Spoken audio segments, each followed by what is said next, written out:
Hey, Rad World! Let's talk Suicide Squad!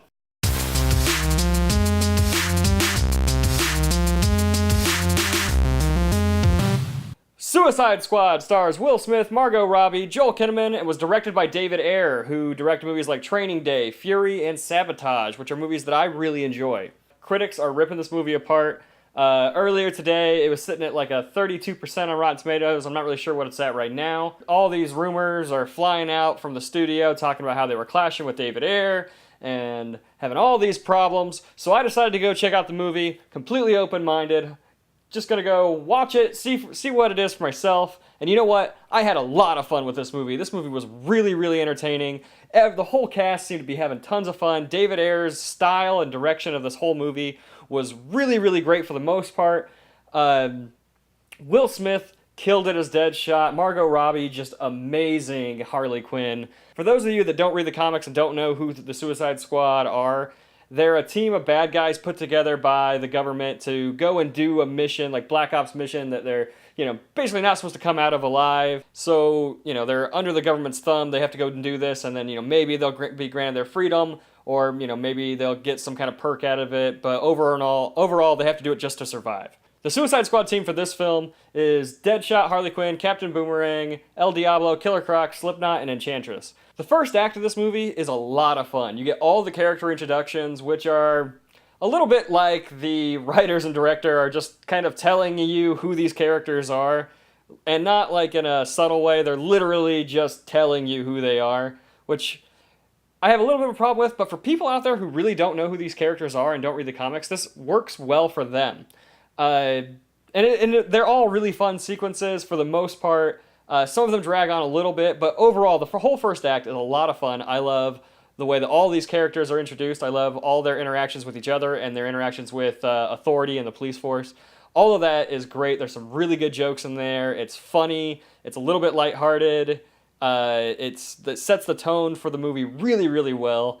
When you start getting into the second act of this movie is when things start to fall apart here and there. You start to see signs of what's wrong with this movie, and it feels to me like this is a lot of studio getting involved in the project. Basically, this movie is team of bad guys go fight big giant monster in the middle of a city. Like, it's just a comic book storyline done, just ripped right out of a comic book, thrown on the screen. The villain in the film is not the greatest villain. There's not a whole lot of depth to the villain at all, really. When we get into the third act, that's when everything really becomes a mess.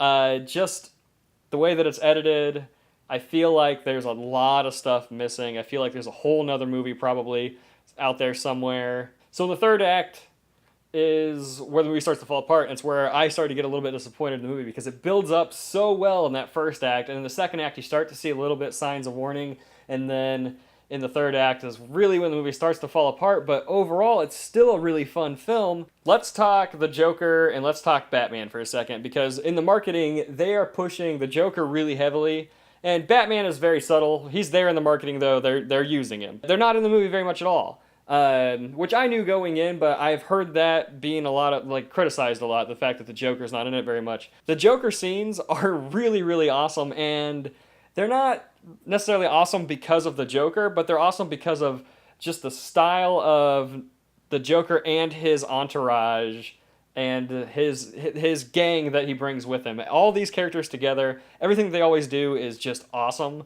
and Jared Leto as the Joker is done really, really great. He's completely different than any Joker that we've ever seen on screen. He's completely different than Heath Ledger's Joker, like not even comparable really. They're just completely two different styles of this character, and I really, really liked Jared Leto's style. Honestly, when the first images of him appeared, I was one of the haters. I was just upset by the way that he looks, and I'm still, honestly, I could deal without all the tattoos and all the stuff, but with the way that the character is on screen, like, it all just works. Batman is awesome in the little bit that he is in the movie. He's great. And I just cannot wait for a solo Batman movie. Every little tease that we get of Batman is awesome. I'll take more of that all the time. Just keep giving me more Batman. I love it. I am excited for DC now. I'm excited to see Wonder Woman. I'm excited for the Justice League. I'm excited for more Suicide Squad. I'm excited for more Deadshot, which I could care less that Will Smith was playing him. That did not, excite me at all when he got casted for the movie. But he was great in it. Margot Robbie as Harley Quinn was done so well. I'm excited to see her take on a solo film. That's going to be great. I'm excited to see her and Jared Leto do more stuff together. I'm excited for Harley Quinn and the Joker. I'm excited for Harley Quinn, the Joker, and Batman. I'm excited for that scenario. That's going to be something really, really cool. Suicide Squad gets a 3.5 out of 5. Despite all of the messy editing and all the problems that they had with the studio and the director and all that, this movie is a lot of fun. It's very enjoyable. It's a good time at the movies. Get out and see it this weekend. All right, Rad World, did you like Suicide Squad? Let me know in the comments below. If you liked my review, be sure to hit that like button and subscribe. And stay tuned for more content here on Rad Entertainment. You didn't have to know that. You just had to know that she opens doors without looking through peepholes. I know that you want to look really good on the show right now, but I think that you could probably use that.